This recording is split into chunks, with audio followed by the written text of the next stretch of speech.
To a large recall from General Motors. It involves 600,000 vehicles whose V8 engines can fail without warning. Mary Barra just exposed secrets about GM's V8 engines, and drivers everywhere are furious.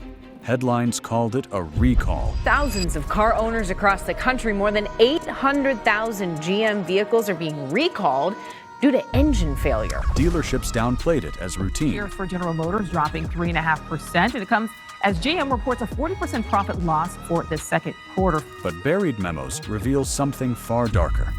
Decisions that could cost you money, safety, and trust every time you turn the key. Why were warnings ignored for years? Why are owners left footing the bill? And how close is this scandal to landing in your driveway? The oil gambit. Long before lawsuits and headlines shook the industry, there was a quiet change buried in the fine print of technical bulletins. Service centers across the country began swapping out engine oil, moving from the originally specified 0W20 viscosity to the thicker 0W40 blend. At first glance, it looked like maintenance trivia, nothing more than the sort of mid-cycle adjustment that happens all the time in the world of combustion engines. But as insiders would later reveal, this decision was not born from performance gains or environmental concerns. It was a calculated maneuver designed to push an unavoidable problem further down the road, past the point where the manufacturer would have to pay for it. That quiet substitution became known among critics as the oil gambit.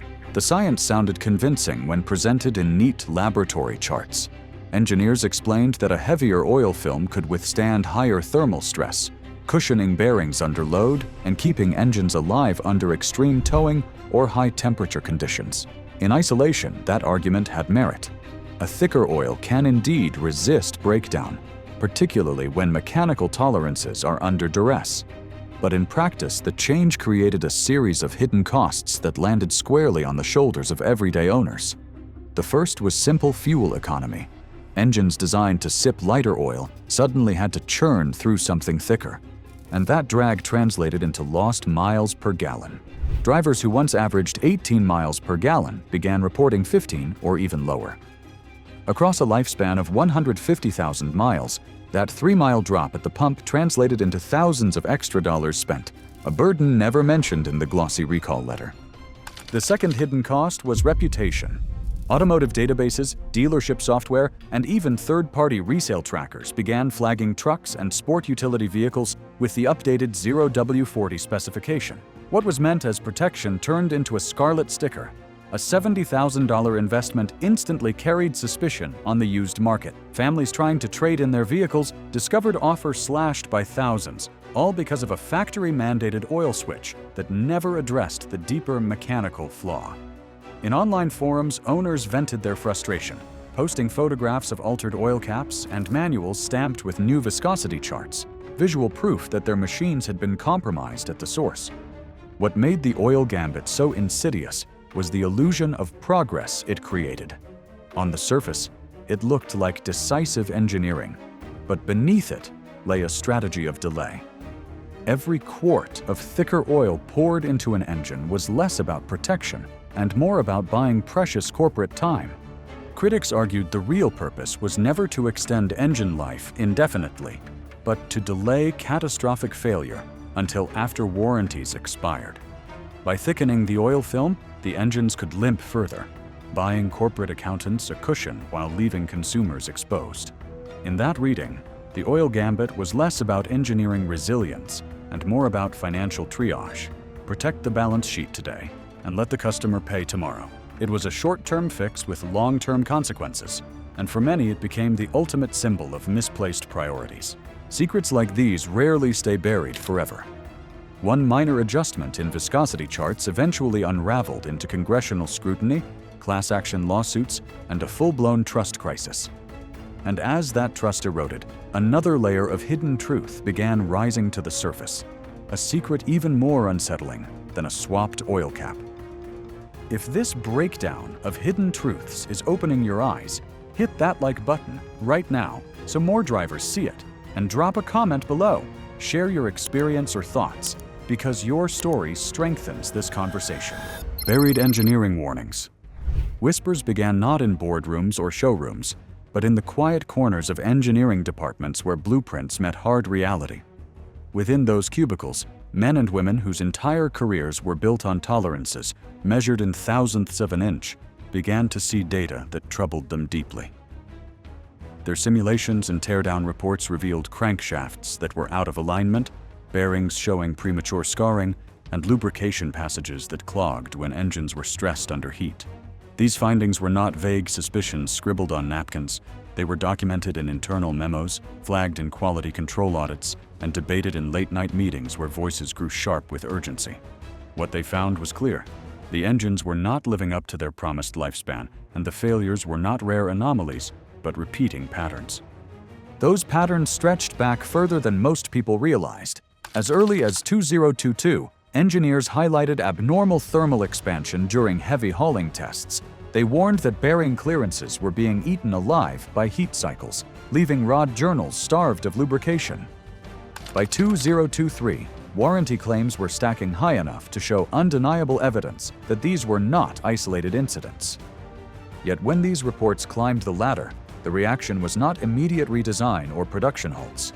Instead, the warnings were filed, delayed, and softened until the urgency drained out like oil from a leaky pan.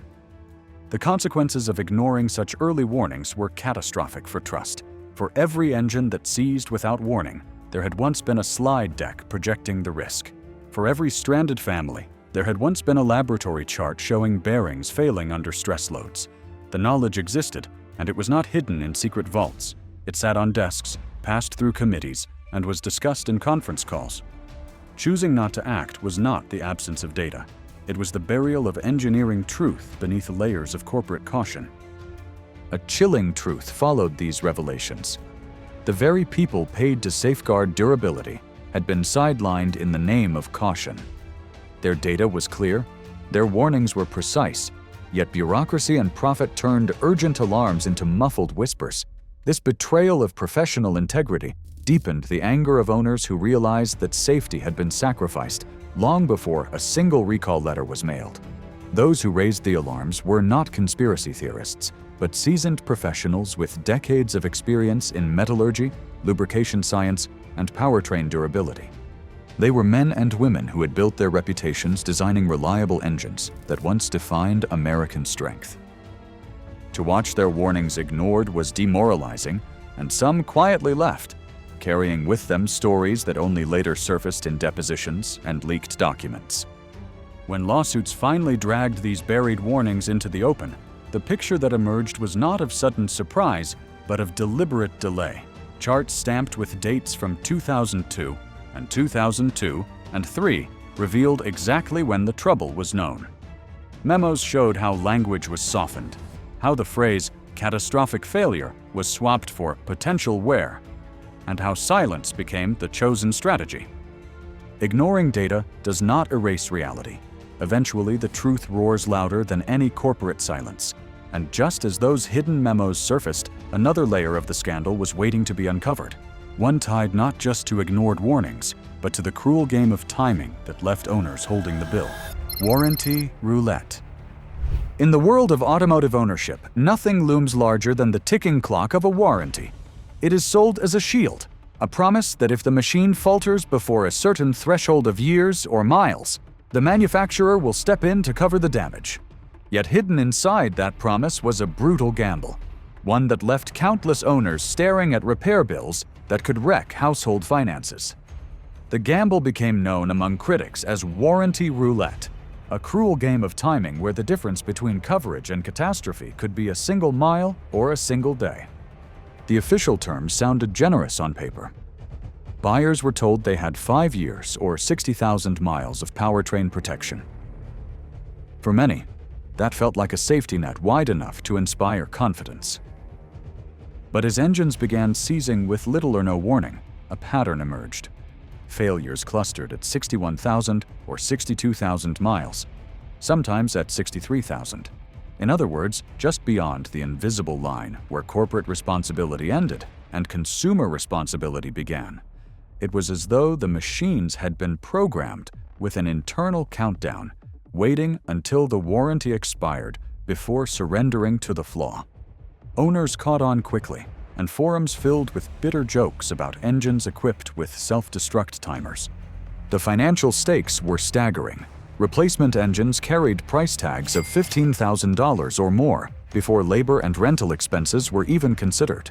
For families who had financed $70,000 or $80,000 vehicles, the shock was unbearable. Monthly payments continued even as the truck sat immobile in a driveway, waiting for a repair estimate that dwarfed a year's salary. Small business owners were hit even harder.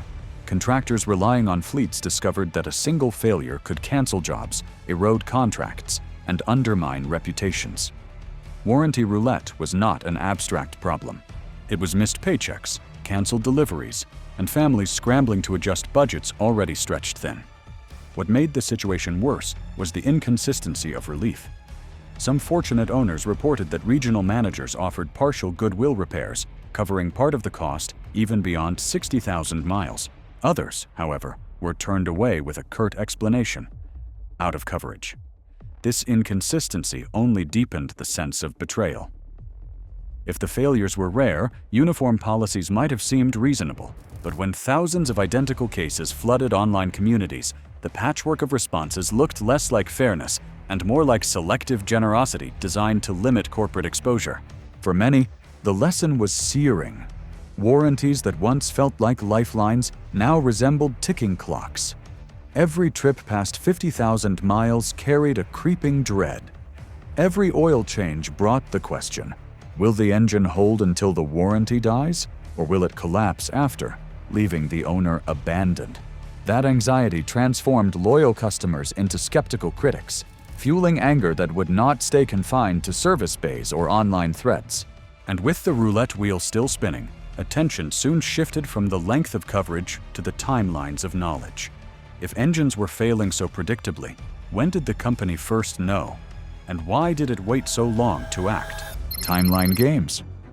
Chronology is supposed to bring clarity, yet in this scandal, the timeline became a weapon of confusion.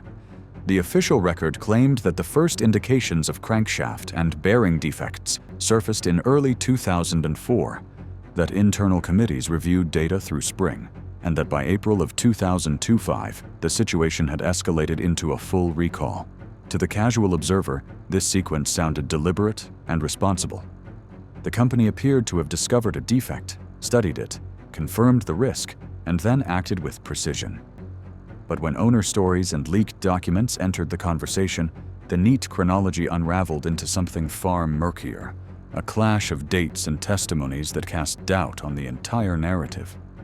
Drivers in online communities had been sounding alarms far earlier, posting photos of seized engines in late 2002 and throughout 2002. Mechanics uploaded teardown videos showing scored bearings, pitted journals, and clogged oil passages. Families described breakdowns on highways months before the official timeline acknowledged the issue. In dealership service bays, employees quietly admitted they had seen similar failures, but they were instructed to treat each case as an isolated incident. The difference between what owners lived and what official paperwork recorded was not measured in days or weeks, but in years. This mismatch created the sense of a deliberate delay. If internal reports already documented abnormal wear in 2022, why was decisive action postponed until 2025? Critics argued the reason was financial. Delaying a recall meant fewer warranty payouts, fewer headlines, and fewer ripples in the stock market. By the time an official recall was launched, thousands of owners had already endured breakdowns, tows, and expensive fights over coverage. The delay turned every stranded vehicle into evidence of a timeline managed not for safety, but for damage control. Even the language of the timeline carried subtle manipulations. Early memos described potential wear instead of catastrophic failure. Committee minutes referred to isolated claims rather than systemic patterns. In public filings, the story was reframed to show a gradual discovery rather than an urgent crisis. To the families stranded on interstates or contractors watching fleets fail, these word choices felt like erasure. Their lived reality had been scrubbed from the calendar to protect corporate image. When lawmakers began requesting documentation, the contradictions sharpened.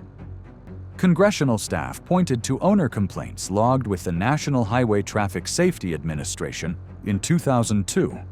well before the company admitted to any problem. Attorneys presented warranty data showing spikes in claims that preceded the official start of investigations. Each new piece of evidence lengthened the shadow over the official timeline. The fight over chronology revealed more than dates. It exposed a strategy, shaped the story of when knowledge began so that accountability could be minimized. But buried warnings and conflicting timelines cannot be hidden forever. As this layer peeled away, another revelation loomed: the troubling reality that silence itself had been chosen over safety. Silence over safety.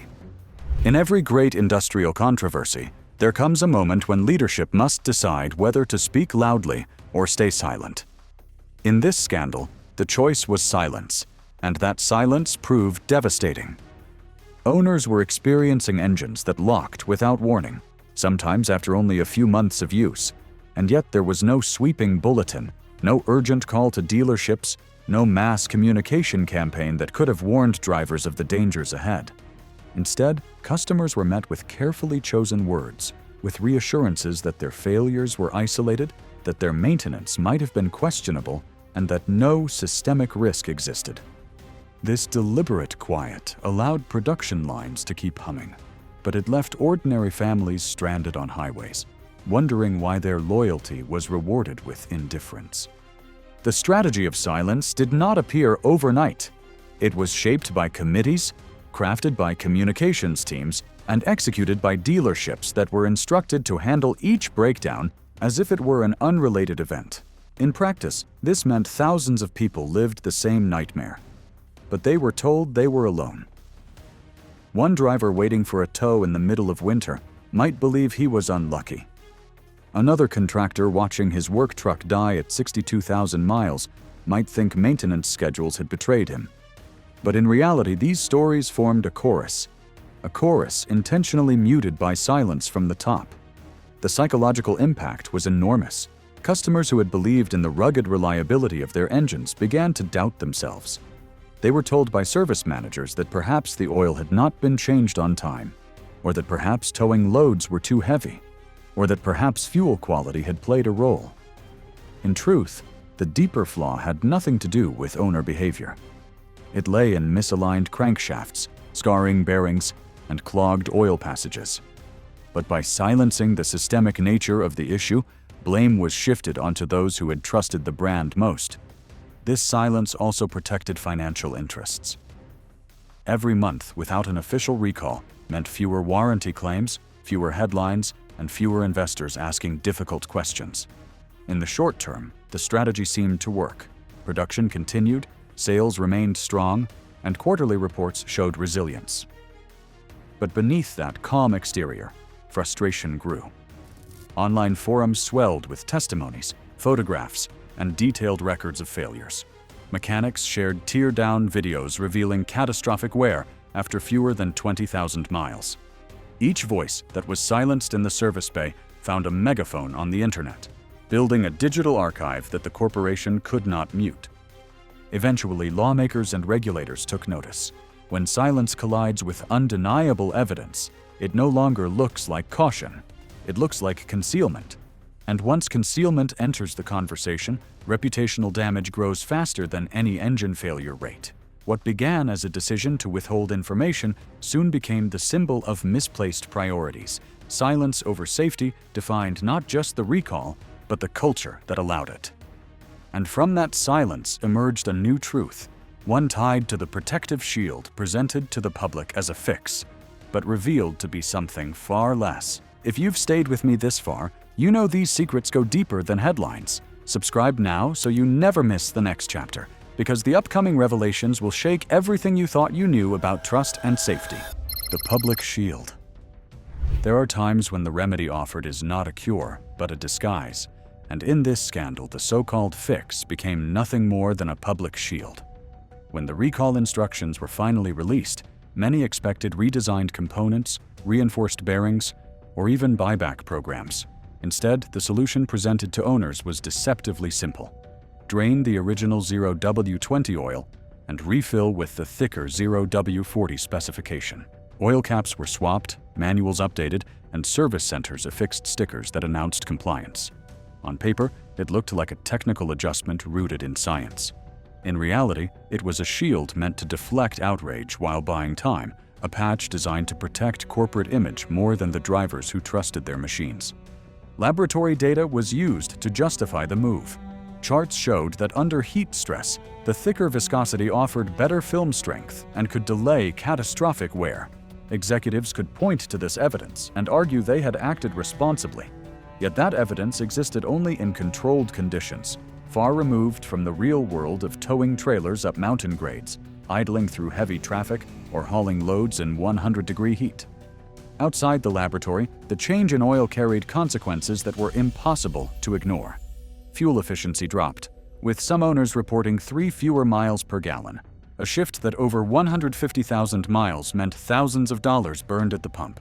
Beyond fuel costs, the stigma attached to the new specification proved corrosive. Vehicles flagged with the updated oil instantly became suspect in the resale market. Databases recorded the change, dealerships noted the adjustment, and private buyers grew wary. A $70,000 truck or sport utility vehicle suddenly lost value overnight, not because the owner had neglected maintenance, but because a corporate shield had branded the machine as flawed. That financial scar was carried by households, not by the corporation that issued the directive. The most unsettling aspect of this so-called solution was how deliberately it shifted the burden. By offering a visible but shallow adjustment, leadership could claim action while sidestepping responsibility. Owners were left with higher costs, lower resale value, and mounting suspicion, realizing the shield was built to protect profits, not people. The deeper problem was never viscosity. It was the alignment of crankshafts, the debris left in oil passages, and the accelerated wear on rod bearings. None of these were solved by swapping fluids. The public shield did not heal the defect, it merely delayed the explosion. Critics argued, with growing evidence, that the thicker oil simply pushed engine failures beyond the 5-year or 60,000-mile warranty boundary. From a corporate perspective, each delayed failure represented savings. From a consumer perspective, it represented betrayal. What looked like decisive action was, in truth, a strategy of postponement. The shield was never meant to endure forever. It was meant to deflect long enough to protect balance sheets and calm headlines. Yet shields eventually crack under pressure, and when they do, the truth behind them becomes impossible to ignore. As anger over the superficial fix spread, attention turned to the most devastating revelation of all: the shattering of trust itself, a wound deeper than any mechanical flaw. Trust shattered. Confidence is the invisible engine that keeps industries moving, and when that confidence fails, even the strongest machines cannot carry the weight. The most devastating revelation of this entire scandal was not just that engines failed, not just that oil was changed, and not just that warnings were buried. The ultimate blow was the collapse of trust. Once customers believed they were buying reliability forged in steel, but revelations of delays, deflections, and half-measures left them feeling abandoned. Trust had been marketed as part of the price tag, but it evaporated faster than any warranty coverage, leaving behind only bitterness and betrayal. For generations, working families and small businesses invested in these vehicles with the belief that they were purchasing more than horsepower. They were investing in tradition, in durability, and in a symbol of American strength. Fathers taught sons to respect the machine. Contractors built livelihoods around fleets, and communities measured pride by the reliability parked in their driveways. But when engines began seizing on highways, when service centers offered little more than shrugs, and when recall remedies amounted to stickers on oil caps, the foundation cracked. The realization spread. Loyalty had been rewarded with neglect. The emotional toll of this collapse is difficult to measure, yet its impact can be seen in countless testimonies. A driver stranded with children in the back seat does not remember technical bulletins. He remembers fear. A contractor forced to cancel jobs because trucks failed at 61,000 miles does not recall laboratory charts. He recalls disappointment. A family that financed $75,000 for a vehicle that lost value overnight does not think about viscosity adjustments. They think about betrayal. These stories repeated across thousands of households, and together they created a cultural wound far deeper than any mechanical flaw. This wound extended into the broader marketplace. Dealerships once buzzing with brand loyalty now reported walkouts from customers who refused to test drive. Online communities that had previously celebrated ownership became hubs of resistance, collecting documents, organizing lawsuits, and amplifying voices of discontent. Even investors, usually buffered by quarterly profits, saw the erosion of confidence reflected in stock downgrades and cautious forecasts. The fracture was no longer contained to engines. It spread into identity, reputation, and financial stability. Repairing such a wound requires more than technical fixes or carefully worded apologies. Engines can be rebuilt, warranties can be extended, and lawsuits can be settled. But trust, once broken, rarely returns. It lingers as doubt in every new purchase, as skepticism in every advertisement, as hesitation in every handshake between dealer and buyer. Critics warned that this shattering of faith would echo for decades, shaping how consumers judged not only this company, but the entire industry. And so the final secret is not hidden in documents or buried in oil passages. It lives in the minds of those who once believed. Trust, the most valuable commodity in the automotive world, has been shattered, and no recall can ever truly replace it. You've now seen the buried warnings, the oil gambit, the timeline games, and the silence that cost drivers their trust. But this story isn't finished. The fallout is still unfolding, and every week new details surface. Don't let the next revelation pass you by. Hit like to push this truth further. Share your thoughts in the comments so your voice is counted, and most importantly, subscribe right now.